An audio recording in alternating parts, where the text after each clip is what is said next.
energy, right?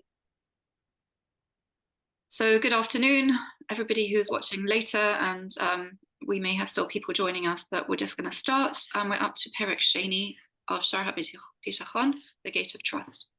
So just to start off the conversation, Ilana and I were just discussing how sad it is to watch Europe and America going the way that they are and the trajectory that we've seen coming over the last decade or so, even longer, because I was in university 15, 18 years ago and saw what was going on campuses there, festering of anti-Semitism and anti-Israel hate for no logical reason. And just the feeling of futility, is that what you would say? Just like there's no point? And like when you wake up in the morning, that awful dark heaviness, feeling like, why am I even bothering to get up?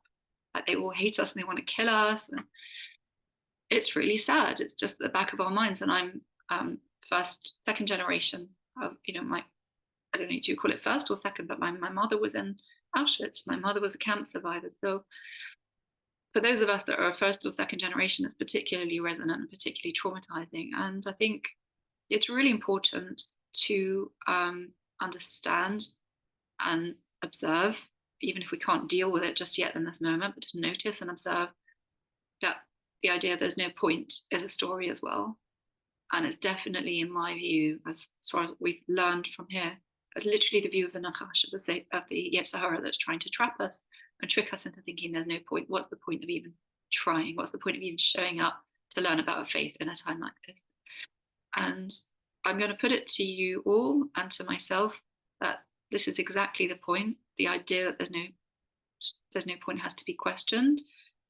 We have to bring it to the side of Emunah, where we think there's no point, Hastara Sheba Hastara, that's exactly what we need to bring the light. So let's dedicate our shiur to finding the point in all this, and maybe to say a Tehillim as well for our soldiers.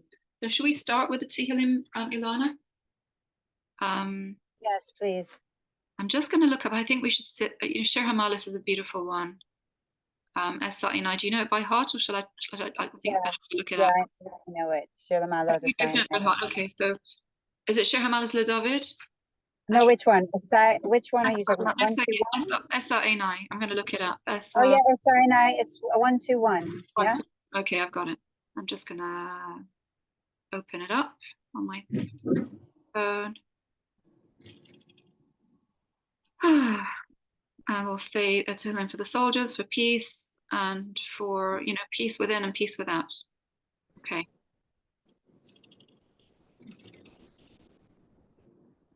Shir Lama'alos, Esa'inai El Harim, Me'ayin Yavo Ezri, Ezri Me'im Adonai, Oseh Shamayim Va'aretz, Al Yitain Lamot Reglecha, Al Yanum Shamrecha, Hine Lo Yanum V'Lo Yishan, Shamer Yisrael, Adonai Shamrecha, Adonai Tzilcha, Al Yahiminecha, Yom HaShemesh Lo Yakaka, V'Yareach Balayla, Adonai Yishmarcha Mikol Ra, Yishmar Es Nafshecha, Adonai Yishmar Tzeitzcha Me'ata V'Ado.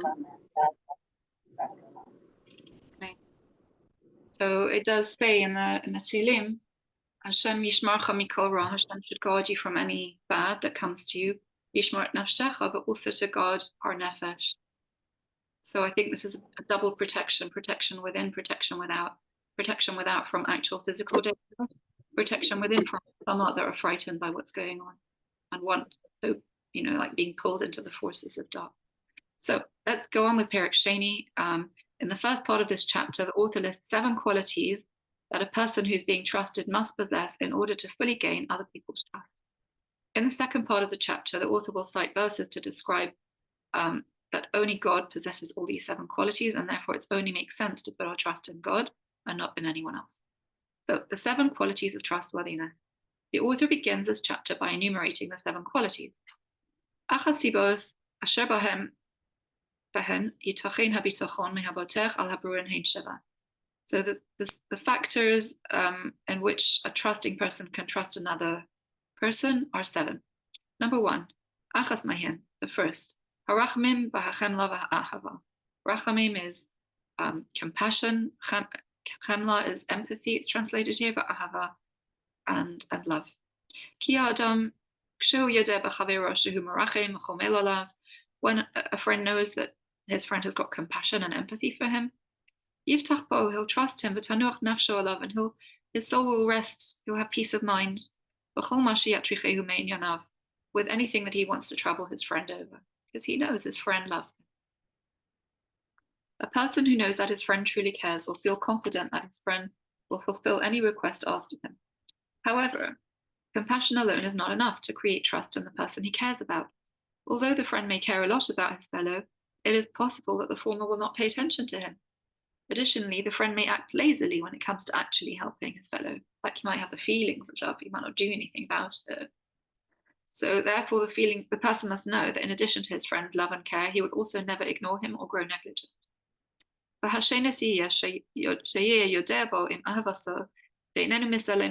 second factor is the person knows that in addition to his friend's emotional love towards him, that he won't ignore him, and he won't become lax in fulfilling his wishes. But he knows his friend has really put his mind to fulfilling his wishes and make every effort to do so. Because if the above is not clear, his trust in his friend will not be complete. Because he understands that his friend may ignore him and might become lazy about fulfilling what he needs. And only when the friend he is trusting possesses both these two qualities, i.e. Godel Rahmanuso love, his great compassion towards him, and attentiveness to all his matters, only then will he be able to rely on him without any doubt. So the third one is, however, if he knows that the friend may have the best intentions to take care of him, the friend might not possess the ability to do so. It is therefore necessary that, in addition to the two above qualities, the latter also possesses the ability to take care of him. So obviously not every human being has the ability to take care of their friend. They might have limited resources or capacity, or even emotional capacity. Just checking you're still there, Lana. Have you dropped out? There we go.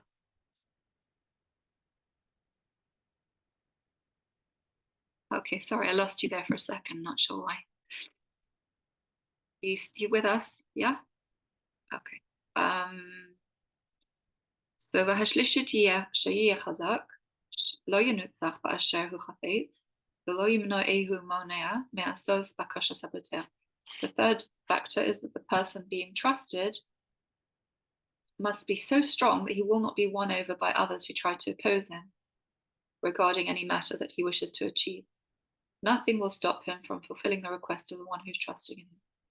So I think that's quite resonant for me personally right now, because I'm sure for many of us. So I have a lot of Gentile friends, and in this instance, like where there's a war in Israel, in a normal situation, my friend will be like, oh, is there anything I can do? Are you okay?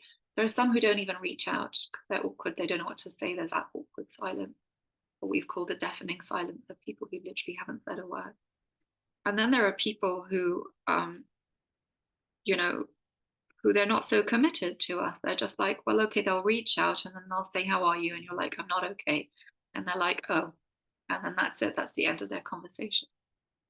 And then the third one, it's very resonant because you do get, and I've got a lot of friends who they would like to understand Israel's perspective, but they're in a place or an environment where everybody else is shouting at them the opposite. So the minute they say something about Israel, they've got a tirade of voices shouting them down. How could you support this? How could you support all the names they call Israel? And so it's very difficult for them to even hold strong and be supportive towards us because of the strength of, their environment. So that was the third factor. He has to be so strong that he won't be won over by others who try to oppose him regarding, helping us. So ki'im chalash, because if he's weak, lo yushlam habitachon alav, trust in him could not be complete. Afal misha nisbar shehu marachim umashkiach. Even though it's clear that he is compassionate and does, he is attentive at trying to help. Mipnei, because himana dvarim mimenu barova anyanim, because he's lacking in many situations the means in which to fulfill the wants of the person who's trusting him. And if only when all the above three qualities are combined, only then can your trust in him be a bit more appropriate. Yeah, are we ready to move on to the fourth one? Okay, so number 4, however, even if the person cares, is diligent, and shows the ability to overcome any obstacle, he still may not always know what is in a person's best interest. It is therefore necessary that, in addition to possessing the above three qualities, he also knows what is in his friend's best interest.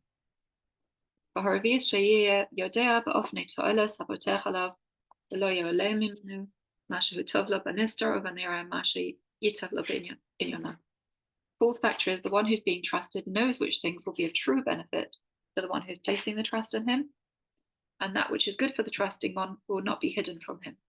Knowing what is for his benefit in concealed matters, just like in revealed matters, and he knows how to create a situation that will be for his good. So we're assuming that the person you're trusting has foresight, has insight, has capacity, has wisdom, and can think not only what on the surface might be good for us in the hot moment, but also think ahead to what's in the big picture benefit. Because if he doesn't know all of this, then the person who's trusting him will not have the peace of mind to be able to rely on him.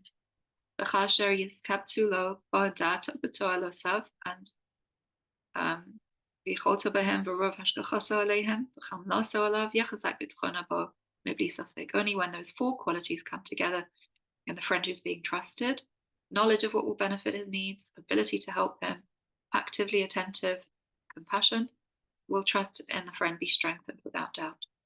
It's like that little game that we play. I'm going to market and I'm going to buy a tin of sardines, a can of beans. I need all those things, and you have to remember all of them. We're going stage by stage through. Rabbi Bach is walking us through all the things we need to know before we can trust them. The author now continues by saying that in addition to all of the above qualities, the person must be under the exclusive care of the one he trusts in for all his needs.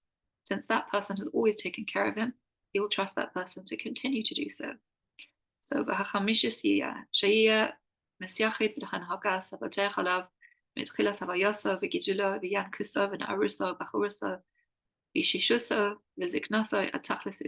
like a cradle to grave thing.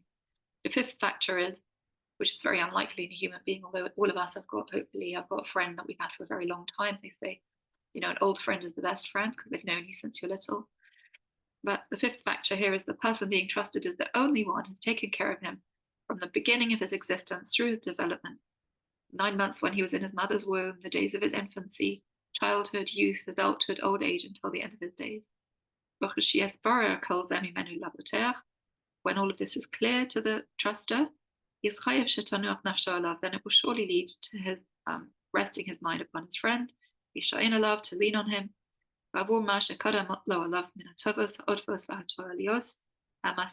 because of the good that a friend has done to him in the past, constant. And this will surely lead to a strengthened trust in his friend. So when it talks about concealed and revealed good, the Pas Lechem says that a person who not only knows what is visibly good, but also knows the consequences of his decisions. That's what it's talking about here. It's like, somebody could, for example, stand up for you, but by doing that, he draws on you attention that you didn't necessarily want. There's all kinds of circumstances where you meant well, you're not really acting in that person's best interest. So, for example, a king might consider promoting a confidant to the rank of a commander in his army, but such a move might enhance the chance that the latter will be taken prisoner by the enemy. So with that status comes danger. For true trust, the person must have faith in the one he's trusting, that the latter is fully aware of the consequences of all decisions made on his behalf. And increasingly, we're becoming aware that human beings don't have the capacity for the extent of trust that Rabbi Bachya is talking about. Number 6, but this is not even this is not enough, because even if a person has been cared for exclusively by another until now, someone else may possibly interfere and cause him harm. Only when the other person is the sole individual with the ability to do good or bad to him can he be fully trusted. So, sixth factor is that the person who has trust is completely in the hands of the one he trusts.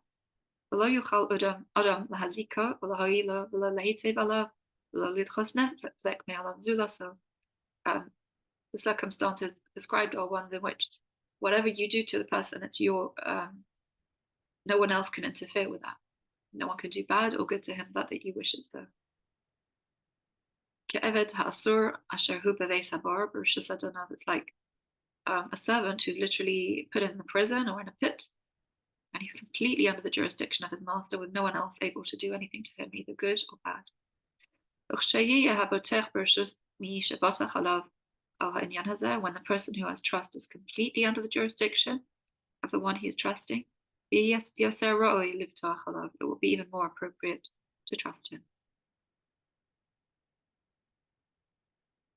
Finally, number 7, the author says that the friend who is being trusted must be known as generous and kind, both towards those who deserve it and those who do not. For if this quality is not present in that friend, he might give up trusting in him, thinking that he's undeserving of his friend's kindness. So Bahashvi is Shaiya, Misha Batachalav, Batachlis, Anadibus, Vahachesed, the Misha Roylo, or Misha Ino Roylo, the Sea Anadibus so, Masmedes, Vachaston Imshach, Loi Kores, Loi Pasik. The 7th factor is the one who's being trusted is extremely generous and kind, both towards who are deserving and as well as those who are not deserving of his kindness.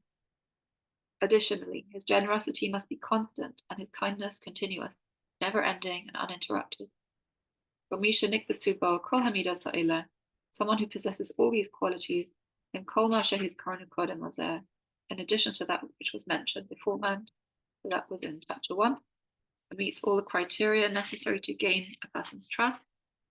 Nishlamu Tanai Habitachon Bo, is Chayiv Hayodea Zeh, Imenu Livtach Bo, Bishitanoch Nafshalav, Biguloyo, Bovanistora. This will then surely lead a person who knows about this, about his friend, to trust in him and to have peace of mind as a result of his reliance on him, both in public and in private. But Libo in his heart, of Evarov, and in his body, and to really give himself over, to surrender to that person, and to accept his decrees, and to understand. Oh, sorry, Yael, didn't see you there. Welcome. So he will give himself over to the trusted person, accept his decrees, and judge him positively in all his judgments and actions, understanding and believing that even those things that seem to be bad are actually good. So, yeah, to recap, the 7 qualities of trustworthiness is compassion, that he's made a commitment to him, so he's compassionate, committed, he won't ignore him. The 3rd one is that he won't be won over by other people who sort of persuade him otherwise, like he's strong, so compassionate, committed, resolute. The 4th factor is far-sighted and insightful about his friend's situation. The 5th one, long-standing, so he's been there and he understands his friend since he's tiny until his old age, until death. So, like, what do you call that? Like a friend who's been there for you all the time. And then the 6th one is that he alone is responsible and nobody else can interfere with his decision. And the 7th is that he's just a kind person from within. That the friend is a kind and generous person from within. So all these factors, all these 7 qualities are found, as you can imagine, only in God. So if anybody has any questions on that, otherwise we're going to leave it there for today. But we have got a few minutes for discussion. Hi, Yael, by the way, sorry. Didn't know how long you were waiting, but. Hi, I'm sorry, I didn't see the time. Don't worry, it's all recorded. Yeah. So I tried to sum up the whole lesson for you in a minute. So those were the 7 qualities of trustworthiness that are found only in God and not in those around us.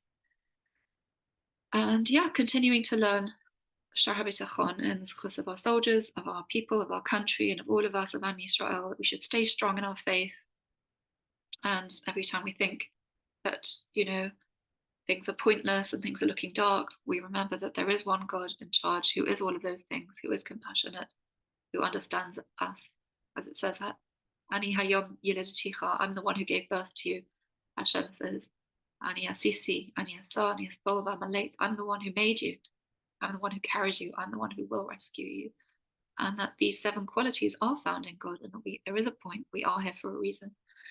And the reason that we're here today is to strengthen our emunah in the times of dark.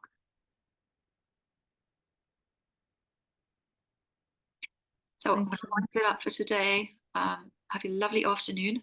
Hopefully get some sun. Thank you, Shulamit. You're welcome. See you tomorrow, same time, same place. Tomorrow. Yes, Bye. guys. Well, tomorrow can we do a little bit? Sorry, I'll message Let on me the group. stop recording, then